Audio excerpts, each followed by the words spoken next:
Bueno, chicas, entonces voy a compartir la ficha, la que vamos a trabajar.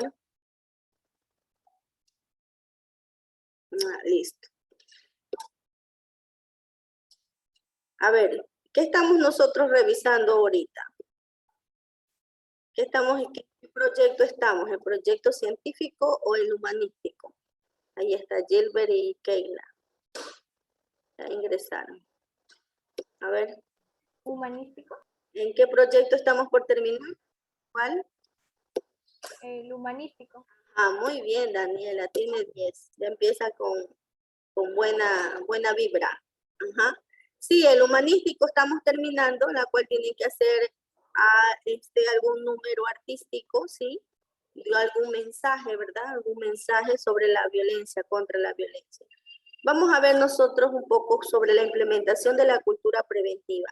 ¿Cómo nosotros podemos prevenir en el ámbito laboral, ¿sí? Nuestros derechos, ¿sí?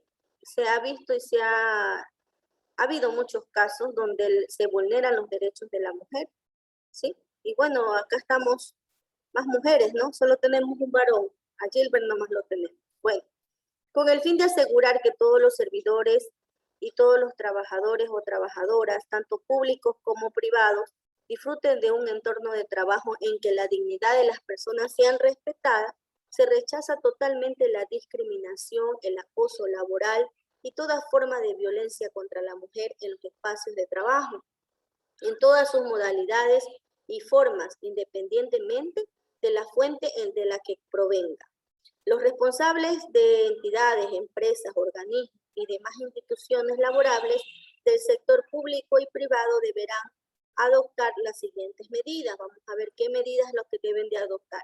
¿A qué se refiere cuando nosotros decimos sector público y privado? ¿Tienen idea ustedes? ¿Tienen idea? El sector público y privado. ¿Cuál es el sector público? A ver, ¿alguien tiene idea? ¿No? El sector público se identifica a todas las instituciones que trabajan para el Estado. Todas las instituciones que trabajan para el Estado. ¿Cuáles serían? A ver, ¿cuáles son las instituciones que trabajan para el Estado? Vamos pensando. Para el gobierno, las instituciones que trabajan para el gobierno. ¿Cuáles son? Las instituciones educativas, trabajamos para el gobierno los profesores. Active el micrófono, chicos. A ver, las instituciones educativas, los hospitales, los policías, los militares, todo eso trabajan para el Estado, para el gobierno. Sí, profesora. Sí, ¿verdad? Entonces, por lo tanto, corresponde al sector público, ¿verdad? Y entonces, para el sector privado, ¿quiénes serían? ¿Quiénes serían para el sector privado? A ver, pensemos en nuestro medio, en nuestro alrededor.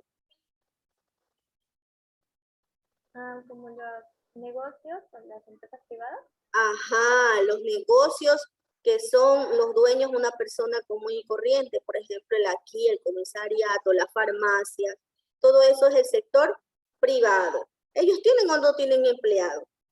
Sí, ¿verdad? Todos ellos tienen empleados, pues. Entonces, por eso anuncia aquí las instituciones laborales del sector público y privado, que deberán adoptar las siguientes medidas. ¿Qué medidas adoptan estos dos sectores? Ahí enfoca a todos, tanto sector público y privado. Primero, fomentar un compromiso para erradicar cualquier tipo de discriminación, acoso laboral y forma violenta contra la mujer en los espacios de trabajo. 2, aplicar de forma activa políticas que incluyan planes, programas y proyectos amigables al personal que fomente un buen clima laboral. Una cultura preventiva que contribuya a prevenir tratos de discriminación, el acoso laboral y toda forma de violencia contra la mujer en los espacios de trabajo. Además de situaciones que desmotiven la colaboración, cooperación y confianza en las relaciones del personal. ¿Sí? Brindar talleres de sensibilización en temáticas relacionadas a la prevención de discriminación, acoso laboral y toda forma de violencia contra la mujer en los espacios de trabajo. además de derechos laborales, lenguaje positivo e inclusión social. ¿A qué se refiere cuando decimos lenguaje positivo e inclusión social? A ver, ¿qué idea se nos viene cuando decimos un lenguaje positivo e inclusión social?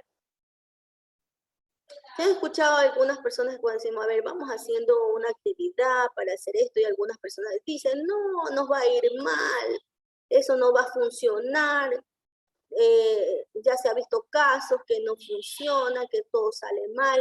¿En qué lenguaje estoy hablando? ¿Positivo o negativo?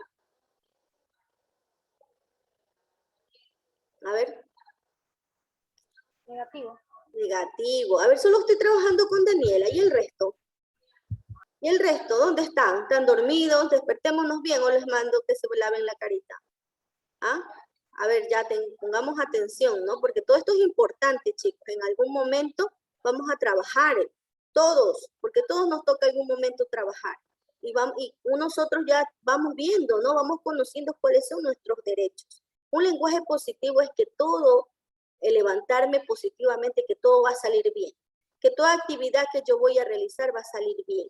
Inclusión social, a ver, Zuleika, ¿a qué nos referimos cuando decimos inclusión social?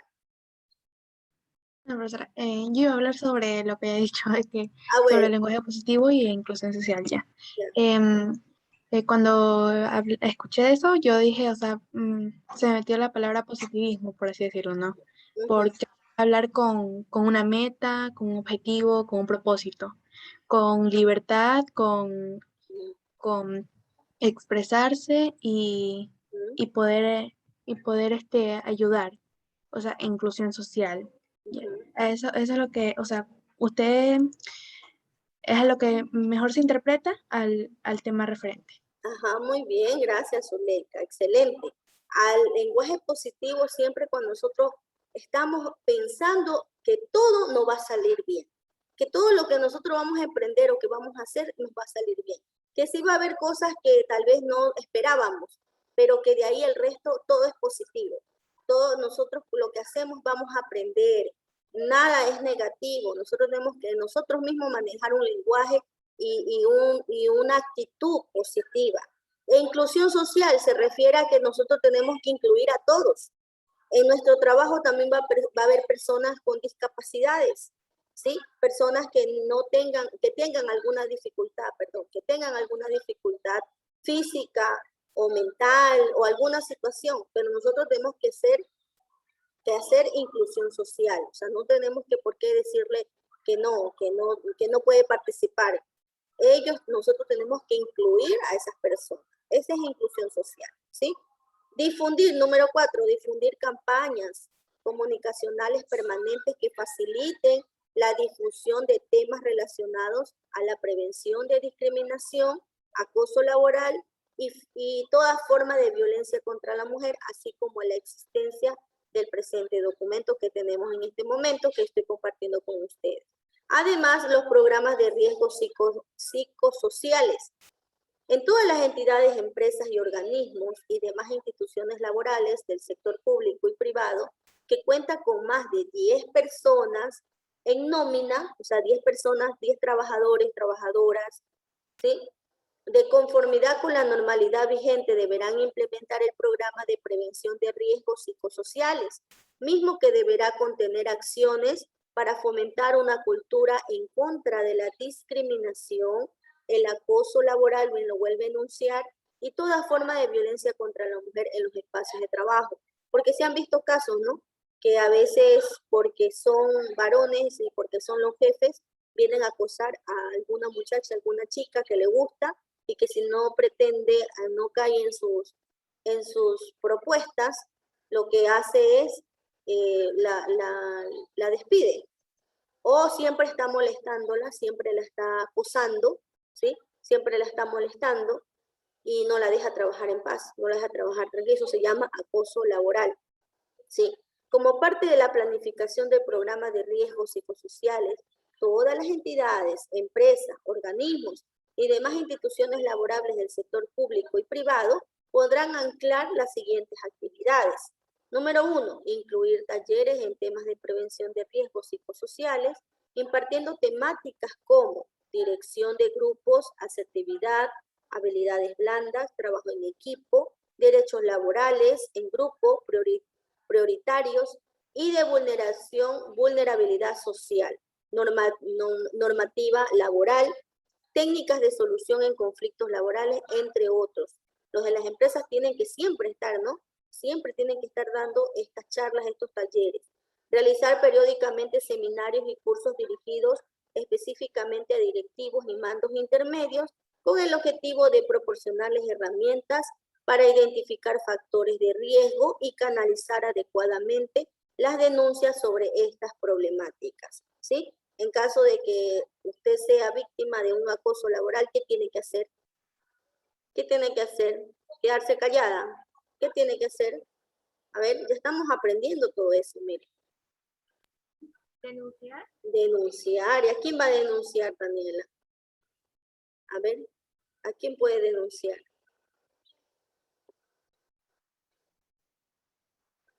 ¿A quién tiene que denunciar? ¿A dónde? ¿En qué lugar? ¿Cuál es el organismo encargado de esa situación?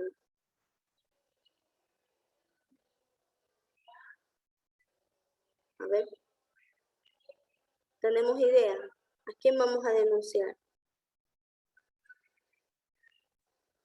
Si es alguien de nuestro grupo de trabajadores, directamente a la dirección, o sea, al jefe, ¿no? Y si es el propio jefe, ¿a quién se denunciaría? ¿A quién? A la policía, pues chicos. ¿A quién más? Ese es el organismo, el ente rector. A la policía se lo denuncia directamente, porque es una persona que está vulnerando sus derechos. ¿Ok? Listo, vamos viendo en cuanto a los temas de lenguaje. Eso es en cuanto al proyecto, ¿no? De humanístico que estamos viendo, prevención de violencia contra la mujer. ¿Y qué va a hacer en la primera actividad? Escribir tu opinión en 8 líneas de cómo podrías prevenir la violencia en tu comunidad, ¿sí? ¿Cómo podrías? A ver, ¿qué idea se me viene a mí en su comunidad de acuerdo a la realidad donde usted vive? ¿Cómo podría yo prevenir la violencia en mi comunidad? ¿Qué idea se me viene? 8 líneas nada más, ¿sí? Vamos a ver qué es el microcuento.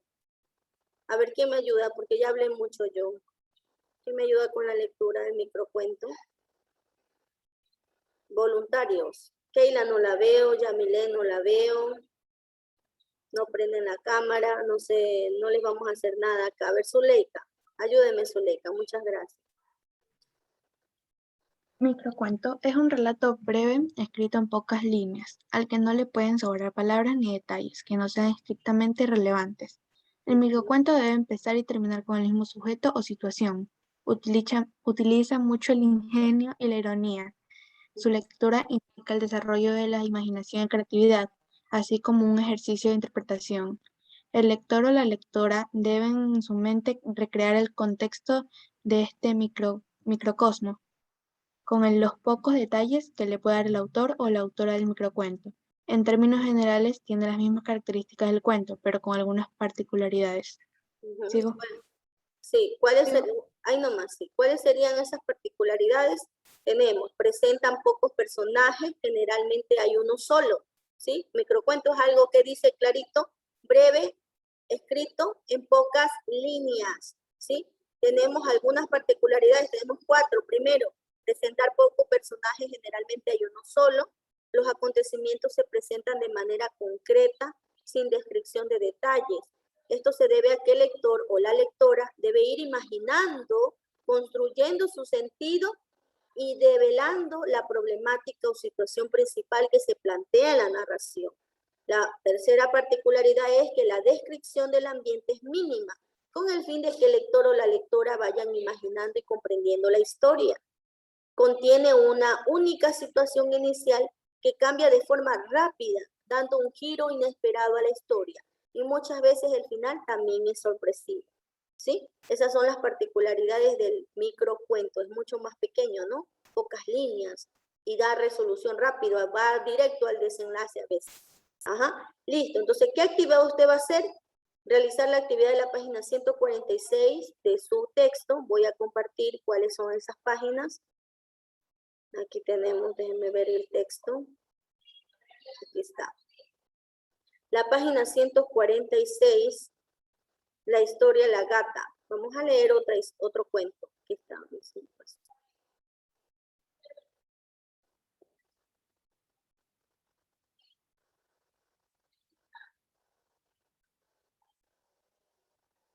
Aquí está. Leemos y comentamos en la guía de nuestro docente, dice el siguiente cuento, La Gata, por Aminta Buenaño es la autora, ¿sí? Vamos a leer toda esta historia de La Gata y vamos a resolver el numeral. Ella es la autora, mire qué guapa es. Ella es escritora, Aminta Buenaño. ¿Sí? Vamos a resolver este numeral, ¿sí? Y todos los literales que tenemos aquí. Numeral 18, leemos nuevamente el cuento. Lo podemos hacer en pareja el trabajo, si usted desea, puede hacer el trabajo en pareja, ¿sí? Definimos el argumento, el ambiente y el trama del cuento, La Gata, y lo presentamos en clases. Si tenemos otra inducción, lo puede presentar, y si no, lo escribe, lo redacta en su portafolio, ¿sí? El argumento, el ambiente, qué trama hay en ese cuento, ¿sí? Literal B, exponemos cuál es el personaje principal y qué lo caracteriza. ¿Cuál es el personaje principal de la historia, del cuento? ¿Cuál es el principal personaje y qué lo caracteriza? Literal C, presentamos con detalle la atmósfera que invade este cuento. ¿A qué me refiero cuando yo digo la atmósfera? A ver, ¿qué veíamos en la clase anterior? ¿A qué me refiero cuando yo digo la atmósfera? ¿Qué voy a poner ahí? A ver, eso ya lo vimos, hicimos hasta un cuadrito la semana pasada. Como los sentimientos, las emociones que Muy invade bien, el cuento. sí, así es. Muy bien, Daniela, perfecto. Así es, los sentimientos. ¿Qué sentimientos se desarrolla? Recuerde que en el triple salto, en el otro cuento, había una atmósfera de envidia, ¿verdad? De envidia. ¿Qué más? ¿Qué más había ahí? Recordemos. En el cuento del triple salto. ¿Qué atmósfera se vivía? Enojo. ¿Cuál? El enojo. De El enojo, enojo. de odio, de envidia. Ajá, muy bien. Entonces ahí va a poner usted qué percibe en la atmósfera de esa historia. ¿Qué percibe usted? ¿Qué sentimientos se perciben en esa? A eso se refiere cuando hablamos de la atmósfera, ¿sí? En el noveno me decían el lugar donde se desarrolla. No, son los sentimientos, en qué se percibe en ese ambiente, ¿sí? Literal D, establecemos el tipo de narrador del cuento. El tipo de narrador es omnisciente. ¿Qué tipo de narrador tenemos ahí? Eso también lo tenemos que investigar. Y si no recuerda, vaya al cuadrito que hicimos en la semana pasada, ¿sí? El cuento dice, establecemos el tipo de narrador del cuento La Gata. Elegimos un pasaje y cambiamos el tipo de narrador, ¿sí? Usted puede elegir cualquier pasaje de ese cuento y puede cambiar el tipo de narrador, lo puede hacer usted mismo, ¿sí? Usted lo puede cambiar. Literal E, identificamos el conflicto del cuento, qué tipo de oposición de fuerza de las expuestas en el acápite, que habla en el trama se observa en este cuento. ¿Qué trama se habla ahí? ¿De qué trama se está indicando en ese cuento? Ya explicamos cómo percibe el personaje la vida. ¿Qué significa la gata para ella? ¿Sí? ¿Cómo percibe el personaje la vida? A ver, ¿qué es lo que pasa ahí con esa gatita? ¿Qué es lo que indica ahí la autora? ¿Ya? Explicamos cómo percibe el personaje la vida, qué significa la gata para ella, ¿sí? Literal G, escribimos en pareja, lo puede hacer en pareja, una bibliografía de la dueña de la gata, con la base de la información que presenta el texto. ¿Quién es la autora? Yo la enuncié primero. ¿Quién es la autora de la historia? ¿Quién es? Emita Buenaño, ¿sí? ¿A qué nos referimos cuando decimos biografía? ¿Qué vamos a investigar de ella? Su vida, pues, donde Ah, estudió. cuántos años tiene, dónde estudió, cuál es la vida de ella, ¿no? Lo personal de ella, qué escribió, si es escritora, cuántos libros ha escrito, ¿sí? Todo, todo, la historia de ella, de la vida de ella, dónde vive o dónde vivió, quiénes fueron sus padres. Ya lo pueden hacer en pareja, dice aquí. En pareja lo pueden hacer. Si lo quieren hacer y ayudarse, una parte investiga una y otra parte investiga la otra y unen las dos. Las dos partes de esa historia, si está igual en los dos trabajos, no hay problema. Porque sé que esa investigación la han hecho entre las dos. ¿Ok? Listo. Literal H. En grupo analizamos la atmósfera e inventamos la historia de la dueña de la gata. ¿Sí? Inventamos la historia de la dueña de la gata. En vez de vivir sola con su mascota, vive con una amiga. Podemos inventar, podemos realizar esa historia. Y si no nos gusta, bueno, lo podemos cambiar con otra historia. Recuerde que así hicimos la vez pasada, el otro cuento también lo cambiamos. ¿Sí? Y literal, y la protagonista ama a su gata. Escribimos en nuestro cuaderno o en nuestro portafolio las razones por las que pensamos en que las personas aman de manera exagerada a sus mascotas y proponemos un antídoto para la soledad y lo escribimos. ¿Por qué será que las personas amamos de forma exagerada a nuestras mascotas? ¿Y qué pasa cuando ya la perdemos? ¿Sí o no que algunos hemos llorado por nuestras mascotas? Yo sí he llorado por algunos perritos, he tenido algunos. Y cuando se me ha muerto uno, sí que he llorado. Cuando tenía, yo creo que tenía 16 años y todavía recuerdo. Se llamaba Rambo, mi perrito. Sí, y se murió, pobrecito. Se ríe Daniela. En serio, que sí nos duele cuando perdemos. ¿A vos no te duele cuando has perdido alguna mascotita? ¿Ah? Sí, a todos, ¿verdad? ¿Y por qué? Ahí en la historia indica por qué nosotros nos arraigamos y por qué nosotros amamos de forma exagerada, dice. ¿O será de forma exagerada? ¿O será que no hay exageración en la autora para amar a su gatita? Algunos tenemos de mascota a los gatos. A mí no me gusta. A mí me gustan los perritos. Pero hay personas que les encanta tener gatos. Y una gatita en especial. Sí, ahora poco una amiga me quería regalar una porque ella se iba a Guayaquil y la dejaba sola. Y yo no tengo dónde, pues yo tengo dos perritos, uno chiquito en la casa abajo y uno arriba, uno grande, tengo dos.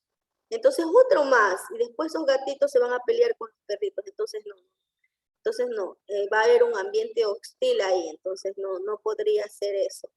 Entonces miren, pero ella ama a su gatita.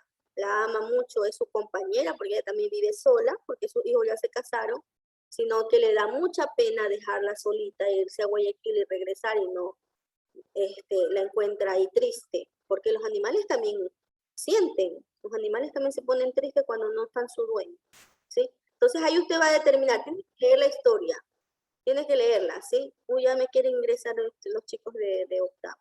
Y la número 18, se me pasó. Ya listo, déjeme dejar de compartir el texto. Busca la historia en su texto, ¿no? En su texto está esta historia. Déjeme ir a la ficha para indicarle la rúbrica con la que voy a calificar. La número 4 es analizo la información anterior y respondo. ¿Qué diferencia hay entre el microcuento y los cuentos tradicionales? Tiene que establecer ahí la diferencia.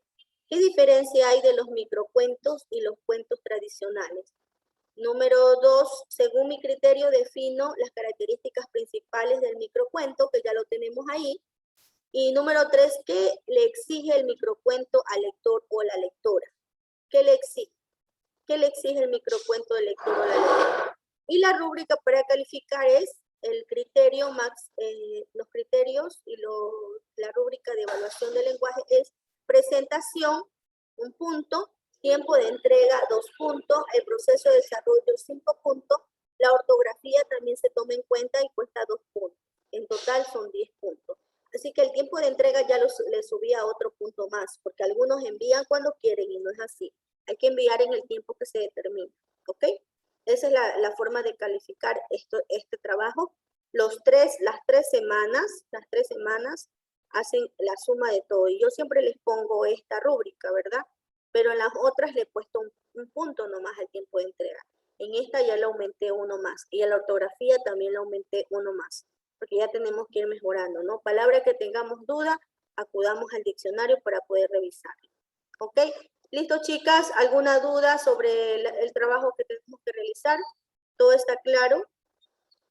Vamos a leer, ¿no? Felicito a algunos chicos y chicas que ya somos lectores, ¿sí? Me incluyo porque a mí me gusta la lectura, ¿sí? Somos lectores. La vida, el aprendizaje no termina nunca. Siempre nosotros vamos a aprender, siempre va a haber lectura. Hasta en matemática, para poder desarrollar una regla, hay que analizarla para poderla aplicar, ¿verdad? Tenemos que leerla. Entonces, todo es lectura acá, todo. Todo y el aprendizaje y el conocimiento es poder. Cuando nosotros conocemos nuestros derechos o tenemos conocimiento sobre un tema determinado, tenemos poder de defendernos, de que no vulneren nuestros derechos. Tenemos el poder. Cuando tenemos conocimiento, tenemos poder. Eso sí, métese aquí en la cabeza. Tenemos conocimiento, tenemos poder. Si conocemos hacer alguna actividad, tenemos el poder de hacerlo, ¿verdad? Entonces, toda la vida, desde hoy en adelante y desde antes también, todo es lectura. Y la lectura está la base del conocimiento. ¿Ok? Listo, chicos, pasen bien. Dios los bendiga. A ver una reacción para tomar una fotito. O ya me quieren ingresar los chicos de octavo. A ver la reacción. A los chicos todos les pido reacción. Y a ustedes me olvido siempre. Ok. Keila, no la veo. Yamilea, ya. Ahí estuvo. Keila no la vi. Listo, chicas. Pasen bien. Cuídense, chicos, porque Gilbert se me fue, creo. Se me fue de Gilbert. Me saluda Gilbert, Keila. Cuídense. Nos vemos la siguiente. Pasen